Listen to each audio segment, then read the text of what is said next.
It's been a few days since we've had Double Trouble in Quickplay as part of a one-day special quote-unquote event, Quickplay Hacked. And oh boy, was it special.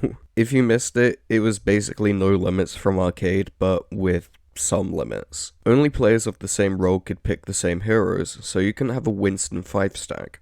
But you could have double pharah mercy. Now, surprisingly, this wasn't the problem with the game mode. Was it annoying? Yeah, of course it was.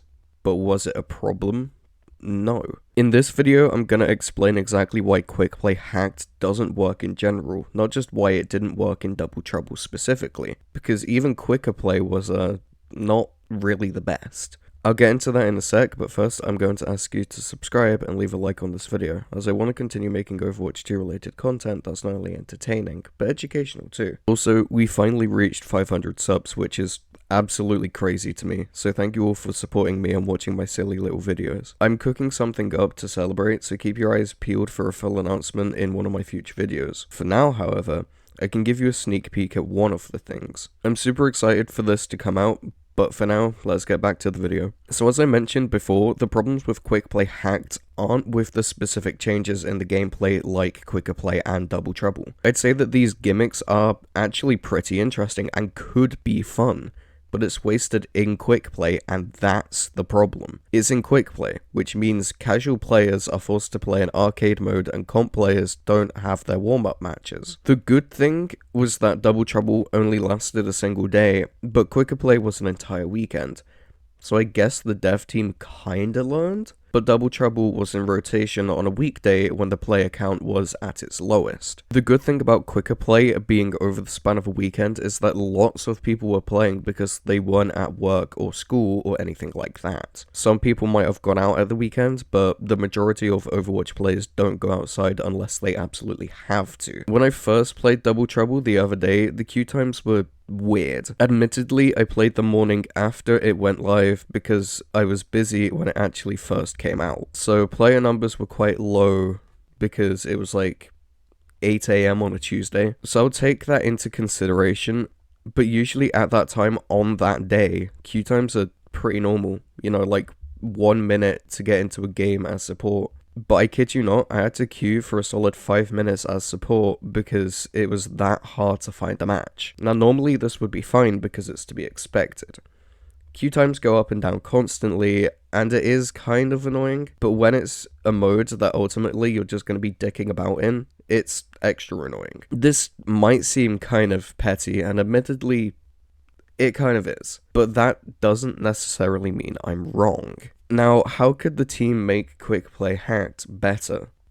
What would ultimately make it more enjoyable? There's two things really that I think would make it 10 times better. The first thing is to bring back the experimental tab. It was actually originally in Overwatch 2 in the earlier seasons, but then they removed it because they added modes like Hero Mastery and PvE, which was apparently meant to be updated every 18 months.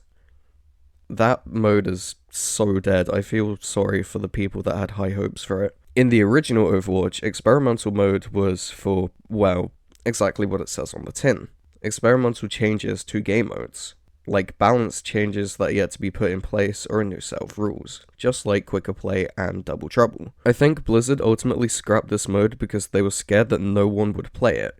But that's where the second thing that I would change about it comes into play, and that's giving the players an incentive to play the game mode, such as giving them legacy credits or a special event player icon or name card. Yes, it would only be something small, but it gives players a reason to play the game mode because they either A, want the thing that looks cool, or B, they're a completionist like me and need to get their grubby little hands on everything. People will play your game mode if they have reason to. Look at literally every event in the game, ever. People play the special game modes because they give specific rewards. There's something to work toward, albeit something small, but it's a reward nonetheless. Winter Wonderland was a complete shamble because of how corporate it was, but people still grinded Yeti Hunt for tickets to get the skin they wanted because at the end of the day, it was still a free skin. But that just about does it for this video. Now, on Wednesday, I put out a poll that was a lot more simple than the Play Overwatch YouTube account's poll regarding Double Trouble, but both polls clearly show that the general consensus is that it was bad. It's kind of a shame because I do think that these hacked game modes could actually be quite fun if they were in a rotating pool for arcade. Quicker play was low-key kind of fun, but I don't think anything is gonna come from Double Trouble since we already have no limits. It just seems kinda pointless really, but who knows. Double Bastion could become the new meta. Anyways, thanks for watching. Once again, I'm gonna ask you to like this video as it lets me know that you find these videos not only to be helpful, but entertaining. Let me know what you thought about Double Trouble in the comments. Did you enjoy it or did you hate it with a burning passion? Finally, have a nice day or night if you're watching this at night, and make sure to check out my other videos. Not only will I appreciate it, but you might too.